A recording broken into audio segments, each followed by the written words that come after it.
राजकुमार शास्त्री जी हैं। राजकुमार शास्त्री जी, आपका क्या कहना है? रौद्र नाम का संवत्सर है और जिस प्रकार शैलेंद्र भाई ने भी कहा कि यह वर्ष एक अंक 2026 का है, सूर्य का है, और सूर्य जिस समय वर्ष का प्रवेश हो रहा है वह शुक्र के नक्षत्र पर और चंद्रमा रोहिणी नक्षत्र पर प्रवेश कर रहा है। वह चंद्रमा का अपना जो है ब्रह्मा इसके अधिपति है, वृष राशि में उच्च का चंद्रमा है। यह बहुत अच्छी स्थिति जहां पर मैं देख रहा हूं, बहुत अच्छी स्थिति नहीं है।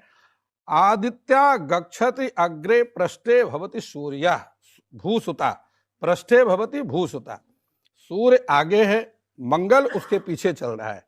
ऐसी स्थिति में प्रजा को बहुत कष्ट होने के योग हैं और बहुत सारी प्राकृतिक प्रकोप बढ़ेंगे, वर्षा बहुत अधिक पड़ेगी और अमेरिका में भी भारत में भी ठंड की बहुत स्थिति अव्यवस्थित रहेगी, भारत में और अमेरिका में। उसके साथ ही भूकंप की संख्या बढ़ सकती है और विस्फोटों की संख्या बढ़ सकती है प्राकृतिक दृष्टि से देखा जाए।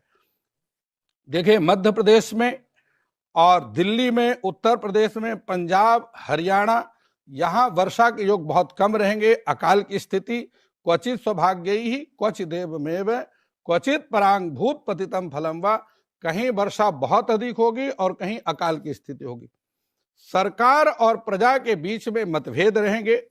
बहुत सारे जो राजनेता हैं उनके भ्रष्टाचार में वह लिप्त रहेंगे और उनके जो गुप्त सीक्रेट हैं वो खुलने के योग हैं। किसी बड़े राजनेता के जेल में जाने का योग भी यहाँ पर बन रहा है। भारत का प्रभाव दूसरी सरकारों पर, दूसरे देशों पर बढ़ेगा, लेकिन पड़ोसी देश किसी स्थिति में वह भारत को नुकसान पहुंचाने का प्रयास करेगा। युद्ध की स्थिति तैयार हो सकती है, लेकिन भारत की जो ग्रह गणना है उसके आधार पर भारत को शांतिपूर्वक परिस्थिति को संभालना चाहिए। युद्ध में जाना अभी भारत के लिए उपयुक्त नहीं रहेगा। ये 2026 का वर्ष फल है जी। राशियों की भी बात करते हैं, क्योंकि जो लोग हैं, जो सब हमसे जुड़े हुए हैं, वो सब इस बात की भी प्रतीक्षा करते हैं कि भाई मेरे लिए साल कैसा रहेगा, एक शब्द में बता दो, अच्छा या बुरा। तो हम वो रैपिड फायर राशियों की तरफ बढ़ते हैं। अब रैपिड फायर राशि हम क्यों कह रहे हैं? क्योंकि हम उसको ज्योतिष के जटिल शब्द उन पूरे टर्म्स के साथ नहीं आपको बताएंगे। हम केवल भाग्य मीटर के जरिए, और ये कि क्या औसत रहेगा, अच्छा रहेगा या बहुत अच्छा रहेगा। ज्योतिष तो मार्गदर्शन के लिए लोगों के हैं, तो आप जरा अपना मार्गदर्शन समझिए। हम पहले 4 राशियों की बात करते हैं, जिसमें शास्त्री जी मेष राशि के लिए मिश्रित फल देगा और इसके मैं 8 नंबर दे सकता हूं। वृष राशि वाले जातकों के लिए उत्तम है और इसमें 8 अंक प्राप्त हो सकते हैं। मिथुन राशि, मिथुन राशि के लिए यह उत्तम वर्ष है, 8 नंबर उपयुक्त है। अब हम कर्क राशि की तरफ बढ़ते हैं।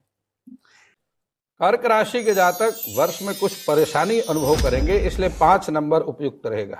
औसत वर्ष आप भी कह रहे हैं जी। राजकुमार शास्त्री जी। श्वेता जी, जिस प्रकार ग्रह योग बन रहे हैं, महाभयम च कलहम रोग शोक प्रजायते। यदि आप व्यापारी हैं तो सरकार जीएसटी में बड़ा बदलाव ला सकती है, समय से अपना टैक्स पूरा करते रहें। यदि आप नौकरी पेशा व्यक्ति हैं तो बहुत जल्दी में आकर के नौकरी चेंज करने की बात ना सोचें। आगे दूसरी नौकरी उसी स्थिति में, उसी पोजीशन में मिलना कठिन होगा। यदि आप विद्यार्थी हैं तो जितना आप परिश्रम कर रहे हैं उससे बहुत अधिक और परिश्रम करने की आवश्यकता है। विद्यार्थियों के लिए वर्ष कठिन रहेगा। और यदि आपको किसी प्रकार के शारीरिक रोग है, व्याधि है, तो आप शीघ्र अतिशीघ्र उसको डॉक्टर को दिखाएं। और महाभयम कलहम, किसी प्रकार से एक्सीडेंट आदि की स्थितियां बहुत अधिक बढ़ सकती हैं, इसलिए गाड़ी वाहन बहुत सावधानी पूर्वक चलाएं।